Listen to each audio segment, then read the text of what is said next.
აგვისტო არის ერთ-ერთი მტკივნეული თარიღი, იმიტომ რომ ეს იყო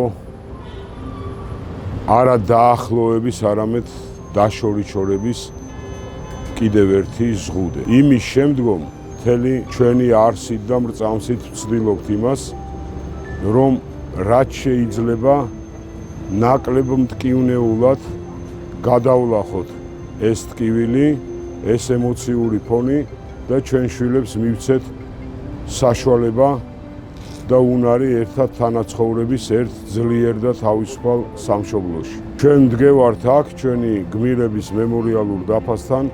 აქედან კიდევ ერთხელ საუბრობთ იმაზე, რომ მშვიდობას ალტერნატივა არ აქვს. რაც უფრო მეტად გინდა მშვიდობა და ესწრაფი მას, მით უფრო მეტად უნდა იყო მზად არასტანდარტული ქმედებებისათვის. დღეს ჩვენ პატივს მივაგებთ გმირებს, სამხედროებს, სამოქალაქო პირებს, ვინც ჩვენი საქართველოს გამო, ჩვენი ქვეყნის გამო თავი გაწირეს. მათი სახელი მარადიულია და კიდევ ბევრ თაობას გაზრდის ღირსეულად, რა თქმა უნდა, ერთიან საქართველოში ჯერა რომ ეს იდეა და ეს მისია, რომლის გამოც ამ ადამიანებმა თავი მიუძღვნეს საკუთარ სამშობლოს, აუცილებლად იქნება აღსრულებული. მე კარგად მახსოვს, მაშინ ქუთაისის ეროვნული გვარდიის ბატალიონის მეთაური ვიყავი.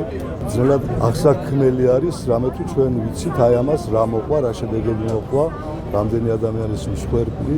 დღეს არის ის დღე, როდესაც ყველა ადამიანი შეიძლება თვალწინ წარმოგიდგეს და გაიხსენო, რომლებიც იმ პერიოდიდან მოყოლებული ჩვენი მეგობრები ჩვენ გვერდით არ არის. ჩვენ ყოველ წელს ტრადიციულად ვიგრიბებით, ჩვენ არ ვივიწყებთ ჩვენს გმირებს და არც გვინდა დავიჯეროთ, რომ ჩვენი ბიჭების სისხლი დაეღვარა ისე. ჩვენ იმედი გვაქვს ახალგაზრდების დაბრუნების და კიდევაც დაბრუნების.